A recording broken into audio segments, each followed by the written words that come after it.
નમસ્કાર વિદ્યાર્થી મિત્રો, અમૃતસરના ક્લાસમાં ફરીવાર તમારું સ્વાગત છે. વિદ્યાર્થી મિત્રો, લાસ્ટ ક્લાસમાં આપણે થર્મોડાયનેમિક્સ પ્રકરણના નીટ અને જી લેવલના કેટલાક એમસીક્યુ જોતા હતા, જેમાં આપણે 34 એમસીક્યુ સુધી કમ્પ્લીટ કર્યા છે. આજે 35 થી વધુ આગળ એમસીક્યુ જોઈશું. ચલો તૈયાર થઈ જાઓ અમૃતસરની સાથે થર્મોડાયનેમિક્સના ખૂબ જ સરસ મજાના એમસીક્યુ ગણવા માટે. મિત્રો, 35મો એમસીક્યુ આપણને એમ કહે છે કે x2 y2 અને xy ની પ્રમાણિત એન્ટ્રોપી આપણને આપી છે 60 40 અને 50.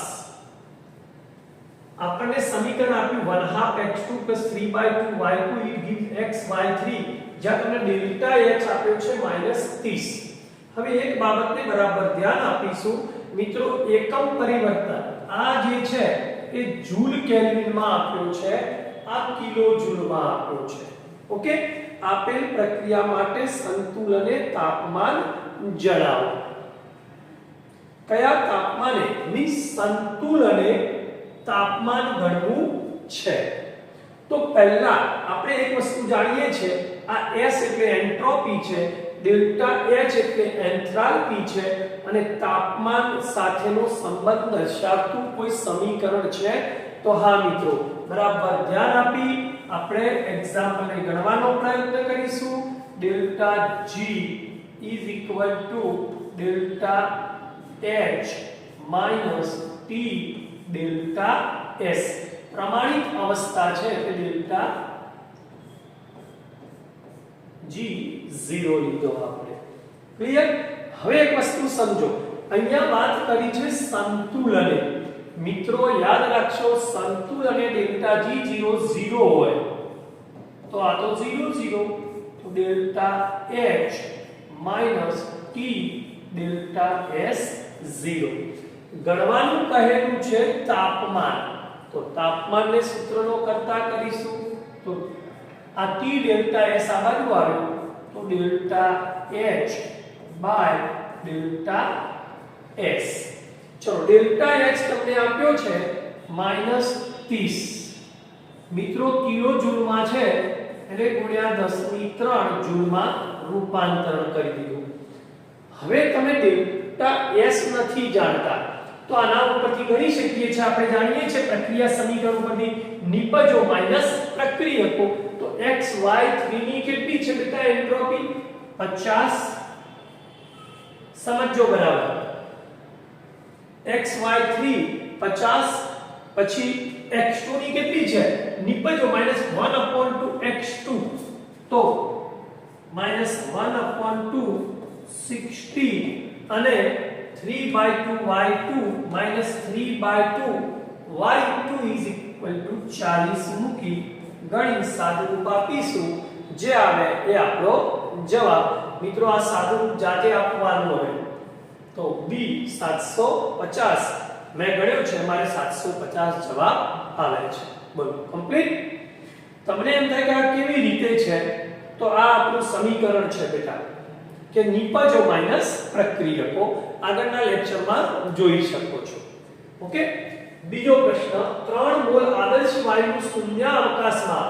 મેં તમને જ્યારે ત્યારે કહેલ છે કે શૂન્યાવકાશમાં ક્યારે કોઈ કાર્ય થતું નથી, તો શૂન્યાવકાશ માટે આપણી વેલ્યુ આવશે 0. ક્લિયર? નંબર 3, 1 મોલ આદર્શ વાયુ 300 કેલ્વિન તાપમાને 10 વાતાવરણમાંથી એક વાતાવરણમાં સમતાપી પ્રસરણ થાય તો તે દરમિયાન થયેલું કાર્ય આપણે ગણવું છે. 1 મોલ આપ્યા છે, કાર્ય ગણવું છે મિત્રો, તો W = -2.303 nRT. આપણને અહીંયા વાતાવરણ એટલે દબાણ આપ્યું છે, તો દબાણની પરિભાષામાં log P1 / P2 કરીશું. ચલો, જરૂરી રકમમાં જરૂરી કિંમતો મૂકીશું. 303 n = 1 મોલ, r = 8.314, t આપણને કહેલા છે 300, અને log 10/1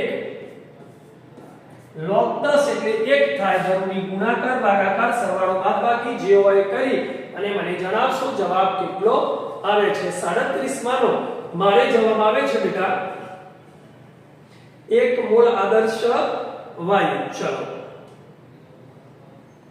કેટલો આવે 5744.1 આ જવાબ છે આપણો. ઓકે ચલો તેથી આગળ જોઈશું કે નીચેના પ્રકરણ માટે આપેલા ડેલ્ટા H ના મૂલ્યોને ધ્યાનમાં લઈ આપણી પ્રક્રિયા સંપૂર્ણ પ્રક્રિયા આપણને આપી છે. આ પ્રક્રિયા આપણને આપેલી છે. આ પ્રક્રિયા લાવવાનો પ્રયત્ન આપણે કરવાનો છે. તો કેવી રીતે લાવીશું? પ્રક્રિયા માટે ડેલ્ટા H નું મૂલ્ય કયું હશે તે જણાવો. કેટલી સરસ વાત કરી છે. જો પ્રક્રિયકોની બાજુએ B અને D છે, નિપજોમાં E અને 2C આપેલા છે. તો મિત્રો મેં જ્યારે ત્યારે તમને કહેલું જ છે કે હેઝના અચળ ઉષ્મા સંકલનના નિયમોનો જરૂરી સરવાળો બાદબાકી બેઝિક સરવાળો બાદબાકી કરવાનો. ચલો અહીંયા A છે, અહીંયા A ની જરૂરિયાત નથી, અહીંયા બી A, બંને પ્રક્રિયક બાજુ છે. તો અહીં A 1 છે, અહીંયા 1/2 છે. હું કહું એટલું કરી દેશો તો આ પરિણામ તમારું 1 છે એને 2 વડે ગુણી દો. ચલો આ m ના m પ્લસ પરિણામ 2 કરીશું, પરિણામ 2 કરીશું અને માઈનસ પરિણામ 3 કરશો એટલે તમારું સંપૂર્ણ જવાબ આવી જશે. પરિણામ 3 કરશો જરૂરી સરવાળો બાદબાકી કરો એટલે b d E 2c આવશે અને પછી એમાં પરિણામ 1 ને 2 વડે ગુણીશું આને, પરિણામ 2 m ના m અને પરિણામ 3 માં 1 વડે ગુણી અને આને માઈનસ કરવાનો એટલે આ થયા 300 125 350. જરૂરી સરવાળો બાદબાકી કરી અને મને જવાબ જણાવશો. 40 માંનો જવાબ મેં ગણેલો છે, મારે આવે છે -175. કમ્પ્લીટ. ચલો કાર્બન અને ડાયોક્સિજન વાયુમાંથી CO2 વાયુ બનાવવાની પ્રક્રિયા નીચે પ્રમાણે છે.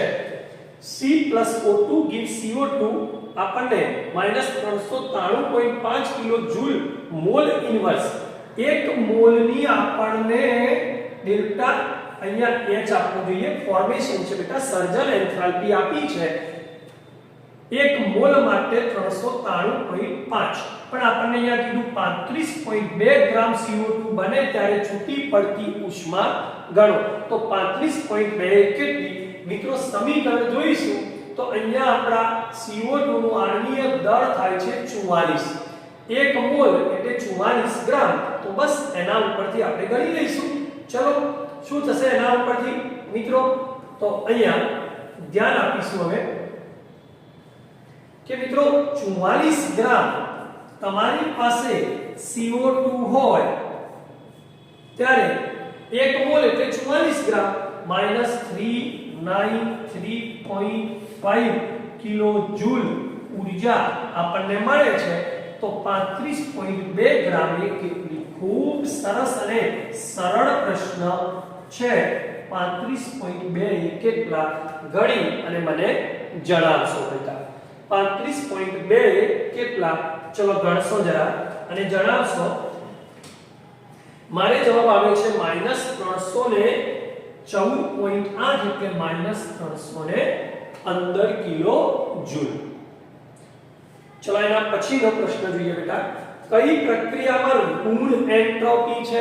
ખૂબ સરસ મજાનો પ્રશ્ન છે મિત્રો. એન્ટ્રોપી એ અસ્તવ્યસ્તતાનો માપદંડ છે, અવ્યવસ્થાનો માપદંડ. જેટલી અવ્યવસ્થા વધે એટલી એન્ટ્રોપી વધે છે અને ડેલ્ટા S > 0 હોય. પણ અહીંયા કોનામાં ઘટે છે એ જોઈશું. ચલો પાણીમાં આયોડિનને ઓગળ્યો એટલે અવ્યવસ્થા વધી અને એન્ટ્રોપી વધી. સૂકા બરફનું ઉર્ધ્વપાતન, ઘનમાંથી વાયુ, અસ્તવ્યસ્તતા વધી, એન્ટ્રોપી વધી. N2 અને H2 માંથી NH3. ખૂબ સરસ મિત્રો. લાસ્ટ ક્લાસમાં પણ કીધું હતું N2 સાથે thrice H2 twice NH3. મિત્રો આ 1 અને આ 3 કુલ 4 મોલ વાયુ ગેસમાંથી 2 મોલ વાયુ બને, મીન્સ વાયુના મોલમાં ઘટાડો થયો મીન્સ એન્ટ્રોપી ઋણ આપણી C ની હોવી જોઈએ. ચલો મિત્રો આગળ જોઈશું. એક આદર્શ વાયુ માટે સમોષ્મી પરિસ્થિતિ હેઠળ થતું મુક્ત વિસ્તરણ. જો પાછળ એક શબ્દ આવ્યો મિત્રો, મુક્ત વિસ્તરણ. મેં કીધું તું શૂન્ય અવકાશમાં મુક્ત વિસ્તરણ થાય અને જ્યાં મુક્ત વિસ્તરણ થાય ત્યાં કાર્ય કોઈ થતું નથી. W0 પહેલા જોવાનું. તો આમાં ક્યાં W0 આપ્યો છે? યસ, એક પહેલા અને A અને C માં આપેલો છે. બીજું સમોષ્મી પરિસ્થિતિ. સમોષ્મી હોય ત્યારે Q also 0. તો બીજે ક્યાં આપ્યું છે Q0? યસ, Q0 W0 અને મુક્ત વિસ્તરણ થાય એટલે ડેલ્ટા T0. તો આપણો જવાબ આવી ગયો C. ઓકે મિત્રો, ચલો અહીંયા 44મો પ્રશ્ન. 2Cl ગેસમાંથી Cl2 ગેસ પ્રક્રિયા આપી છે, સાચો વિકલ્પ પસંદ કરવાનો કહેલ છે. ખૂબ સરસ મજાનો પ્રશ્ન છે મિત્રો. 2 મોલમાંથી 1 મોલ બની રહ્યા છે. ઓકે, તો એક વસ્તુ સમજો, 2 Cl જોડાઈને બંધ બનવાની પ્રક્રિયા.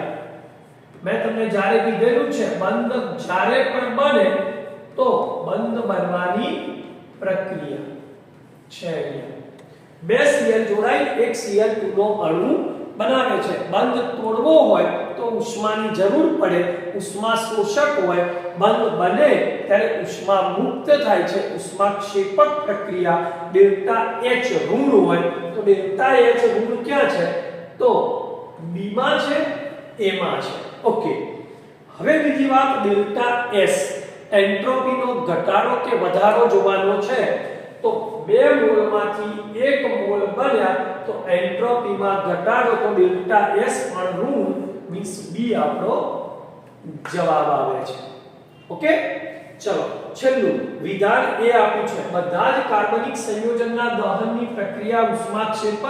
હા મિત્રો, દહનની પ્રક્રિયા દરમિયાન હંમેશા ઉષ્મા ઉત્પન્ન થાય છે. ઓકે, તો ઉષ્માક્ષેપક પ્રક્રિયા છે એ ઊર્જાની પરિભાષામાં સમજવાની કે ઊર્જા ઉત્પન્ન કરે છે તો ઉષ્માક્ષેપક પ્રક્રિયા છે. નંબર 2, બધા જ તત્વોની પ્રમાણિત સ્થિતિમાં એન્થાલ્પી શૂન્ય સ્વીકારેલી છે આપણે. તો પહેલું પણ વિધાન પણ સાચું છે અને કારણ પણ સાચું છે. હવે એના માટે બે જવાબ આપણે જવાબ શોધીશું. તો A અને R બંને સાચા છે. આ બી આપ્યું છે A અને R બંને સાચા છે. તો આપણી પાસે બે જવાબ આવે.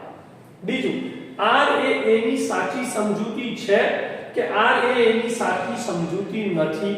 તો મિત્રો R અને A સાથે કોઈ લેવા દેવા છે નહીં, કારણ કે આ પ્રમાણિત એન્થાલ્પી છે, આ દહન એન્થાલ્પી છે, માટે આપણો જવાબ B રાઈટ છે. ક્લિયર મિત્રો? અહીંયા સુધી આપણે ટોટલી 45 MCQ ની થર્મોડાયનેમિક્સમાં ચર્ચા કરી છે. નીટ અને જી લેવલમાં નીટમાં 1 મિનિટમાં અને JEE માં 2 મિનિટમાં ગણાય તેવા 45 MCQ માં આપણે છેલ્લા 4 વિડિયોમાં ચર્ચા કરી છે મિત્રો. ઓકે, તો જો વિડિયો ગમ્યો હોય તો લાઈક કરશો, શેર કરશો, સબસ્ક્રાઇબ કરશો મિત્રો, અને જરૂરથી કોઈ મિત્રને શેર કરવાથી ક્યાંક એ મિત્ર પણ આ વિડિયો જોઈ અને કંઈક નવું થર્મોડાયનેમિક્સમાં શીખી શકે. ઓકે મિત્રો, તો મળીએ નેક્સ્ટ ક્લાસમાં. ત્યાં સુધી અમરીશ અને રજા આપશો. જય શ્રી કૃષ્ણ.